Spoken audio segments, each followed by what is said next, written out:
Le moteur de mon Dessal chauffé à 80 degrés, ce qui est beaucoup trop, et plus que la normale, il ne produisait plus que 25 litres heure au lieu des 50-60 habituels. Et puis, le truc, c'est que tout semblait parfaitement normal. Si vous naviguez en grande croisière, il y a une panne qui fait très vite monter le stress.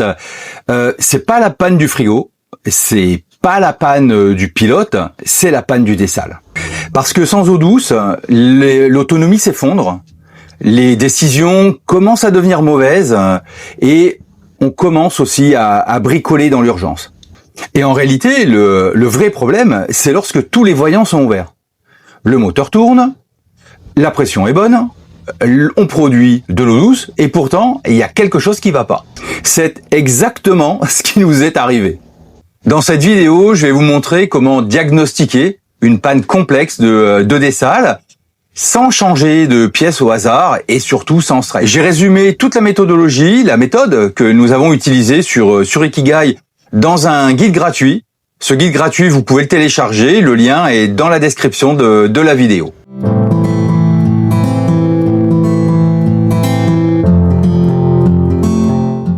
Bienvenue sur Ikigai Voyage, la chaîne où on parle de voile, de voyage et de changement de vie. Pour ceux qui sont nouveaux sur cette chaîne, je m'appelle Lilian Dupré, je suis psychologue spécialisé en gestion du stress et en préparation mentale pour des sportifs. Je suis également Yachtmaster, certifié par la RYA, et j'accompagne depuis maintenant plus de 20 ans des particuliers dans leurs projets de changement de vie et de grandes croisières. Et sur Ikigai Voyage, on ne parle pas que de bateaux. On parle également de prise de décision, de méthode, et puis de ce qui permet de rester lucide quand les choses se passent pas exactement comme prévu. Parce qu'en mer, le problème n'est pas nécessairement la panne en elle-même, mais plutôt ce qu'on va faire à cause de cette panne. Dans cette vidéo, j'ai partagé avec vous mon raisonnement, pas à pas, étape par étape, à partir d'une situation réelle. Et même si votre Dessal n'est pas exactement le même que le mien, la méthode, elle, reste universelle. En préambule à cette vidéo, je précise quand même, pour resituer un petit peu le cadre, que la membrane, j'ai fait le nettoyage de la membrane, donc la membrane, elle est clean, que lorsque je mesure le taux de salinité dans l'eau produite, je suis sur une eau qui a été désalinisée et qui est propre à la consommation. Donc la membrane, elle est propre. Elle produit de l'eau douce. Que mes filtres pompe haute pression, c'est-à-dire le filtre 5 microns, 20 microns, sont neufs. Et que la grille de mon pré-filtre qui vient juste avant ma pompe d'aspiration basse pression est propre aussi. Voilà, ça c'était mon préambule avant d'attaquer la suite de la vidéo. La membrane du Dessal, elle est à l'intérieur là du tube, donc elle a été nettoyée. Les deux pré-filtres 5 et 20 microns aussi. Le pré-filtre également, il est là. Hop. Après, ce qu'il faut aussi voir, c'est s'il n'y a pas quelque chose de bouché au niveau de la crépine en dessous de la prise d'eau de mer. Le premier point, c'est le piège de la bonne pression. Lorsqu'un dessalinisateur produit moins, la première chose qu'on regarde, c'est la pression. Et nous, sur Ikigai, la pression était parfaitement dans les clous du constructeur, c'est-à-dire autour des 55 bars, 55, soit 60 bars. Et pourtant, le Dessal produisait 2 fois moins, c'est-à-dire 25 litres heure au lieu des 60 litres heure. Retenez bien ceci, une bonne pression ne garantit pas un bon débit. La pression, elle dit que la pompe force. Elle ne dit pas où part l'énergie, et elle dit encore moins si cette énergie est transformée efficacement en eau douce. En grande croisière, ce qui est classique comme erreur, c'est de se fier à un seul indicateur. Second point, le 12 volts, c'est vraiment, pour nous, c'était vraiment le point faible. Parce que notre Dessal fonctionne en 12 volts, pas en 24, pas en 220, il fonctionne en 12 volts. Et sur du 12 volts, la moindre perte peut être critique. Alors nous sommes sur du 12 volts, mais nous avons des amis. Hein. Alors c'est pas un bateau copain, ce sont vraiment des amis, Steph et Béa. D'ailleurs, je vous encourage très fortement à aller jeter un coup d'œil à leur chaîne, hein, Steph et Béa en mer. Elle est vraiment super. Eux ont leur dessalle est équipée de 2 moteurs, un qui va être alimenté sur du 12 ou 24 volts, je sais plus, et l'autre qui est alimenté sur du 220. Donc quelque part, ils peuvent jouer avec les 2 systèmes. Nous sur Ikigai, on reste sur du 12 volts. À l'origine, lorsque le dessalle a été installé hein, sur Ikigai, les câbles étaient en 6 carrés.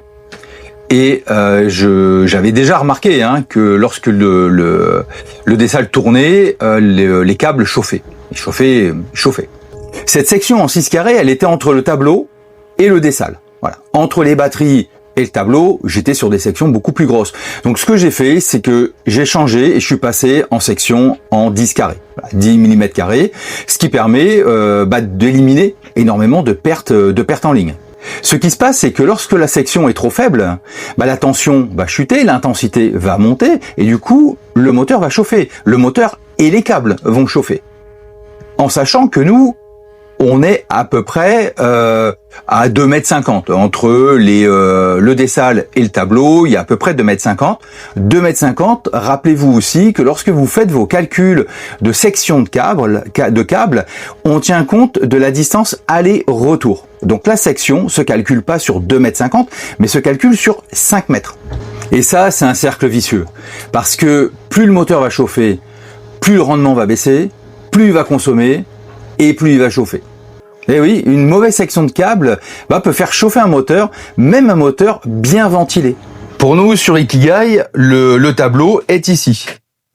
Donc lorsque je parle de câblage, c'est bien un câblage qui va partir du tableau, qui va descendre, hop, pour passer comme ça et arriver au niveau du dessalle. Alors ça arrive pas que au niveau du dessalle, parce qu'ensuite il faut que on ait les connexions là-bas pour la pompe haute pression et la pompe basse pression.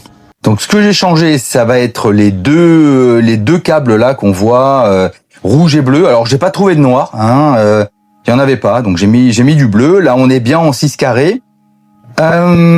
Éléments, alors bon, je vous montre pas le sertissage, tout ça, parce que bon, ça, c'est pas hyper intéressant. Par contre, ce qu'on voit, c'est que le fil bleu arrive directement, et évidemment, le fil rouge, c'est celui sur lequel on va avoir la ligne d'interrupteur. Donc celui-là, la tendance, ça aurait pu être de se dire, je fais arriver mon fil bleu, et puis après, je prends un fil rouge plus long pour faire le départ, la montée et la redescente. La difficulté, si on fait ça, c'est qu'on n'a pas la même longueur de fil sur le bleu et le rouge, le noir ou le rouge, hein, selon théoriquement c'est du noir. Et c'est important d'avoir les deux câbles de la même longueur.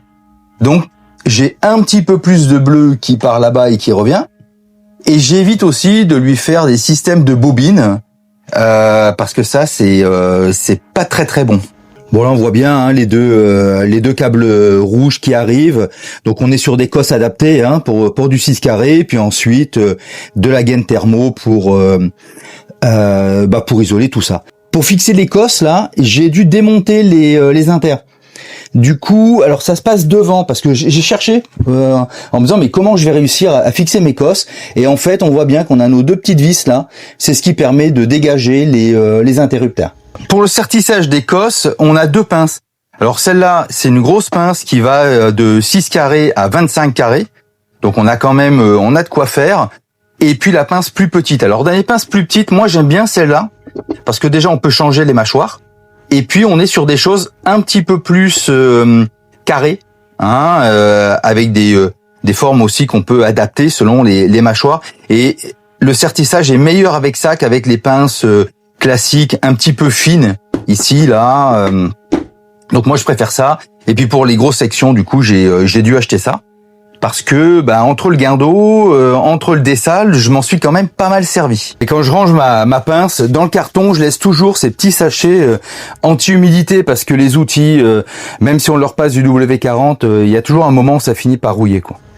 Et si vous est déjà arrivé de sous-dimensionner des éléments électriques à bord, partagez-le en commentaire. Hein, c'est intéressant pour l'ensemble des abonnés de la communauté, parce que franchement, clairement, vous n'êtes pas le seul. Parenthèse, tant qu'on est sur l'électrique, sur Ikigai, ce que nous avons fait aussi, c'est de vérifier au niveau de toutes les connexions électriques le serrage, lorsque on est sur des questions de serrage, et la bonne intégrité, on va dire, des sertissages. Et pourtant, malgré une section de câble adaptée, il y avait quelque chose qui n'allait toujours pas. Il y avait un petit bruit, que j'avais fini par ne plus entendre. Un bruit très très discret. Un bruit, pas une fuite d'eau, pas une bulle, pas des bulles, un blob, juste un tout petit souffle. Et comme il était toujours là, j'avais fini par le classer comme quelque chose de normal. Et là, on arrive à notre troisième point. Ce troisième point, c'est une prise d'air qui se voit pas. Parce que sur un dessal, une prise d'air, ça ressemble pas forcément à ce qu'on imagine. Moi, j'imaginais une prise d'air comme des bulles qu'on allait voir, ou bien même une prise d'air avec un goutte à goutte. Parce que forcément, s'il y a une prise d'air dans un circuit où il y a de l'eau, pour moi, forcément, il y aurait du goutte à goutte. Mais là, il n'y avait absolument rien de visible. Juste un petit bruit comme un bruit de chambre à air, en fait, un petit pchit de chambre à air qui se dégonfle. Alors souvent, ce type de bruit, ça va indiquer soit qu'on a une prise d'air sur le système d'aspiration, du système d'aspiration au niveau de la basse pression, soit que on va avoir un raccord qui peut être un petit peu fatigué, ou un joint simplement qui n'est plus étanche du fait de l'usure et du temps. Et le problème, c'est pas nécessairement la fuite en elle-même. Le problème, c'est ce que elle va provoquer. Parce que ce qui va se passer, c'est que cette aspiration dans le système basse pression va faire caviter la pompe haute pression. Du coup, elle va forcer plus. Le moteur va chauffer plus, parce que c'est le moteur qui entraîne la pompe haute pression, et le rendement va chuter. Sur le circuit basse pression, par rapport à cette micro-aspiration d'air, le truc c'est qu'il faut tout vérifier. Alors on vérifie, on peut le faire dans l'ordre, hein. On part d'en bas, donc d'abord tous les colliers de serrage, et puis ensuite partout où on va avoir des raccords, on va vérifier au niveau des raccords. Au niveau des joints toriques, on peut vérifier également. Ici aussi, on a des raccords. Voilà, s'il n'y a pas une fissure au niveau du bol, etc. Tous les endroits où on pourrait avoir une petite aspiration d'air qui partirait ensuite dans le système haute pression. Ce qui peut être pas mal à installer, mais nous on l'a pas sur Ikigai, c'est un système de purge.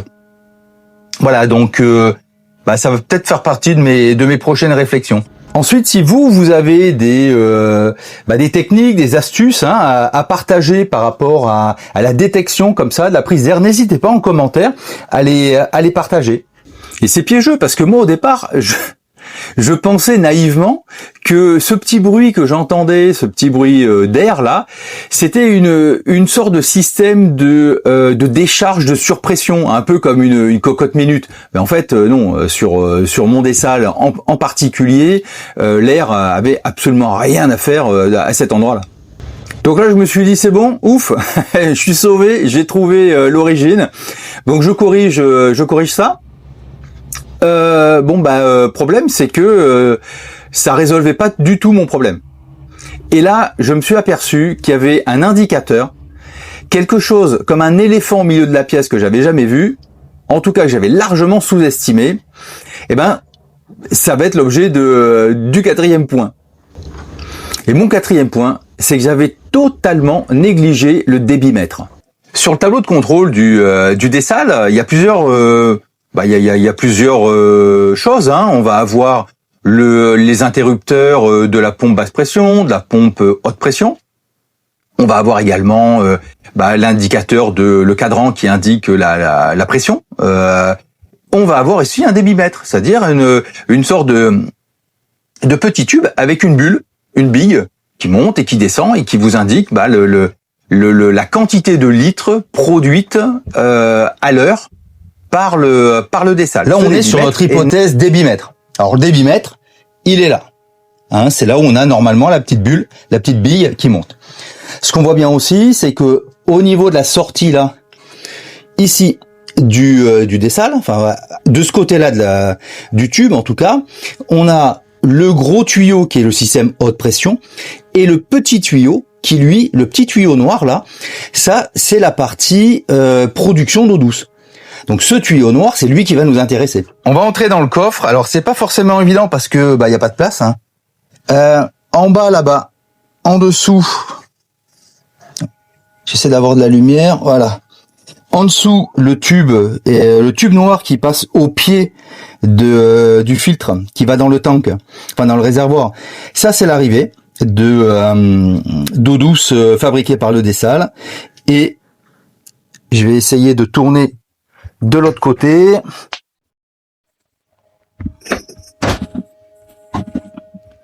Voilà, pour avoir le tableau ici. L'arrivée du noir, elle est ici, là. Donc l'arrivée d'eau douce est là.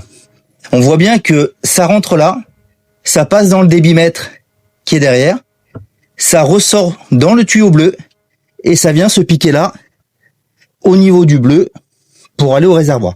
Donc moi, ce que je vais faire, c'est que je vais chanter le débitmètre, donc je vais prendre lui, le noir là, et je vais le mettre directement ici. Le temps de nettoyer le débitmètre. Bon, je vais pas le faire avec la caméra, je vais le faire et puis après je vous montre après. Voilà notre débitmètre. Alors, il est tenu à l'arrière du tableau, du panneau par ça, clac, des petites sortes de petits crochets comme ça. Ça évite de passer au travers du panneau. On a la petite bille à l'intérieur. Il va partir lui au nettoyage. Alors j'ai pas besoin du débitmètre pour faire fonctionner le dessal. Là il est branché en ligne directe.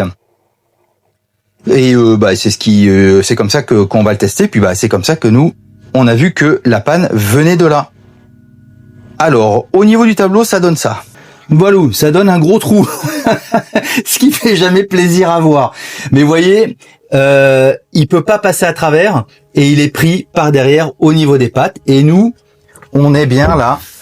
Ici, alors j'essaie de tourner pour le voir correctement. Voilà, ici en bas, on est bien en prise directe. Et donc après il repart.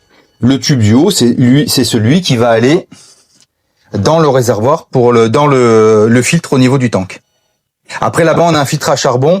C'est lorsqu'on veut faire revenir l'eau pour nettoyer la membrane du dessal après usage. Donc là, c'est de l'eau de dessal parce que nous, dans le gros réservoir de 200 litres, on met que de l'eau de dessal, mais ça pourrait être de l'eau de porc. Et au niveau des porcs, on a du chlore. Donc le filtre charbon, lui, permet d'éliminer les résidus de chlore. Ce débitmètre est placé nécessairement après la membrane, c'est-à-dire juste avant de partir dans le réservoir. Alors pour nous, sur Ikigai, cette petite bille, elle restait toujours en bas. Alors moi, vous me direz, j'aurais peut-être dû m'en inquiéter, mais je m'en suis pas inquiété parce que en fait, je produisais toujours 50 litres heure. Donc ce que j'ai fait, peut-être comme beaucoup, mais je vais pas dire comme beaucoup parce que c'est ma responsabilité. Je vais pas me dédouaner là-dessus. Ce que j'ai fait, je me suis dit, la bille elle reste en bas, je produis toujours pareil. J'ai juste plus de débitmètre quoi. Il y a pas de souci par rapport à ça. C'est lié à l'encrassement peut-être de la bille. Donc là, vous l'avez compris, mauvaise pioche. Un débitmètre avec une bille qui ne fonctionne plus, ça peut indiquer plusieurs choses. D'abord, ça peut indiquer qu'il y a un colmatage qui fait que l'eau ne passe plus. Ensuite, ça peut indiquer qu'il y a une réelle perte de pression. Et ça peut également indiquer qu'il y a une forme d'incohérence entre la pression et le débit. En tout cas, moi, ce que j'en ai retenu, c'est que lorsqu'il y a un indicateur qui est mort, qui ne fonctionne pas depuis pas mal de temps, c'est souvent en réalité un signal faible dont on n'a pas tenu compte.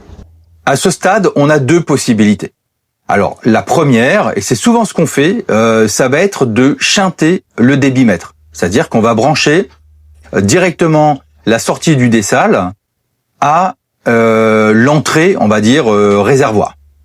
L'idée, c'est de pouvoir enlever le débitmètre, continuer à utiliser le dessal, le temps de nettoyer le débitmètre. Et en grande croisière, certains ne replacent pas le débitmètre. Il reste en production directe.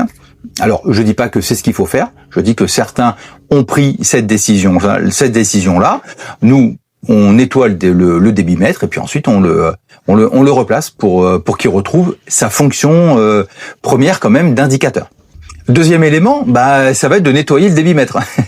Donc là, on n'a pas besoin de prendre des produits chimiques compliqués ou autres. On prend de l'eau tiède, on prend du vinaigre et on fait 50-50, et on fait tremper le débitmètre. Pendant 1 heure, on le fait tremper et ensuite on le rince et on vérifie que la bille a bien retrouvé sa mobilité. Souvent, c'est un biofilm en fait qui s'est formé et qui bloque un petit peu la bille.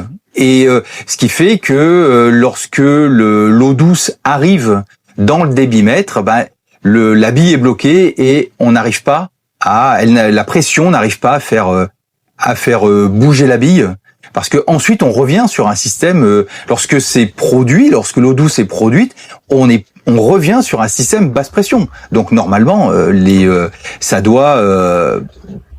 la pression de l'eau qui sort doit être suffisante pour faire monter la bille. À partir de là, pour nous, c'était bon. Mais si la bille monte pas, là c'est pas un problème de propreté. Imaginons que la bille ne soit pas remontée. La vraie question à se poser à partir de là, c'est est-ce que ça vient pas du moteur? Et là, on arrive à notre point numéro 5, notre dernier point, c'est-à-dire la surchauffe au niveau du moteur et la conséquence au niveau des charbons. Parce qu'un moteur qui tourne à plus de 80 degrés, ça peut monter même plus haut. Nous, alors on utilise, vous avez vu déjà notre thermomètre un peu pistolet là, qui nous permet de mesurer les températures. Et donc, lorsque le dessal tourne, par précaution, je regarde assez régulièrement la température du moteur. C'est d'ailleurs comme ça que j'ai détecté que la température du moteur était montée. Mais quand ça monte 80, 90 degrés pour certains, là, ça peut avoir des conséquences au niveau des charbons. Ça peut les abîmer. Et il peut se produire, en fait, les charbons peuvent être abîmés de 2 manières. Soit ils peuvent être usés, ou alors ils peuvent être vitrifiés. Vitrifiés, c'est comme s'ils étaient glacés. Et lorsque les charbons sont vitrifiés, sont glacés, en fait, glacés, ça veut dire que on le voit parce qu'ils deviennent brillants. Un peu comme une photo mate et brillante. Voilà, le charbon devient brillant.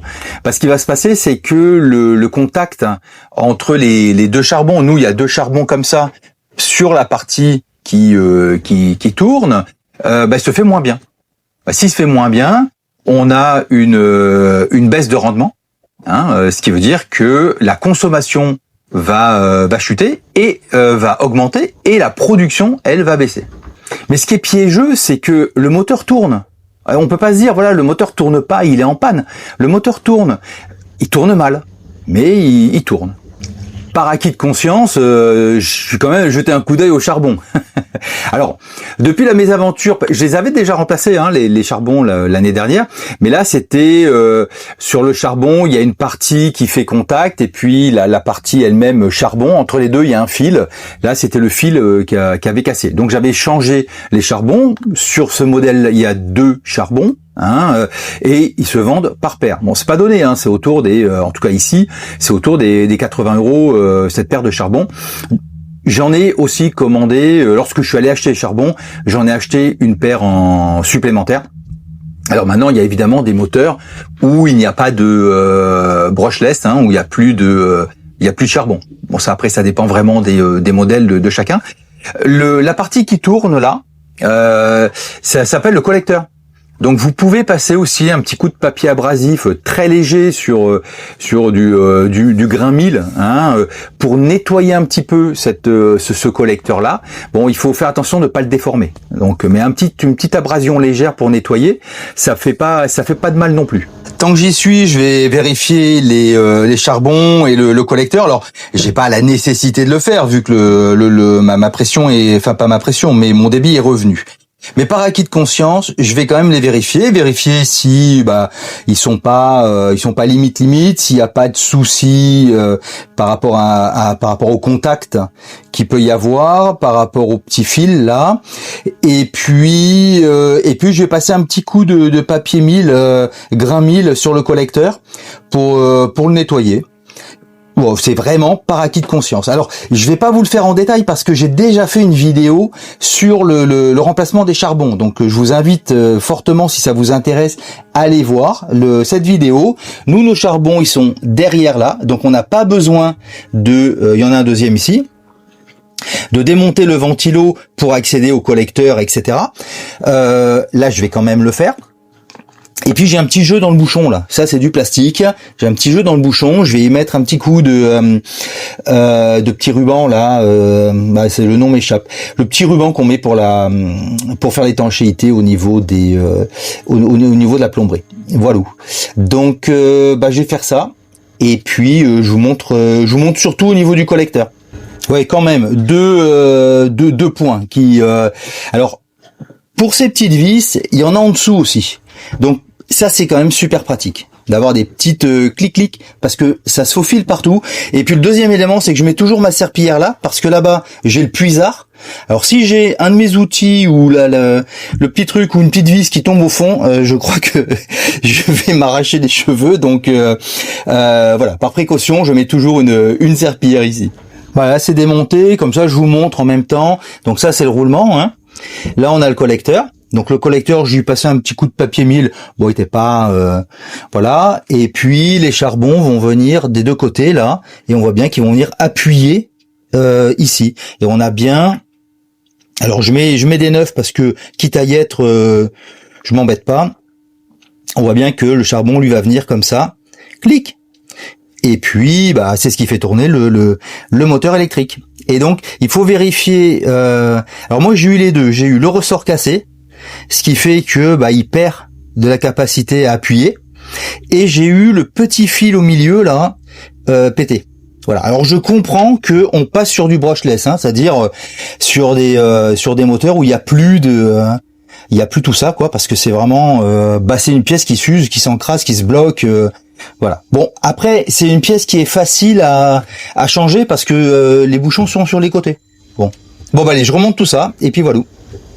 Alors ce que cette panne m'a rappelé, ça m'a rappelé mes cours du mécanicien 250 kW, là, cette certification du Capitaine 200 sur les moteurs diesel. C'est qu'en fait, en grande croisière, on ne répare pas un système complexe en changeant un élément, mais en reprenant vraiment une méthodologie, une méthode d'analyse du système dans sa totalité, pour arriver à identifier à quel endroit le problème se situe.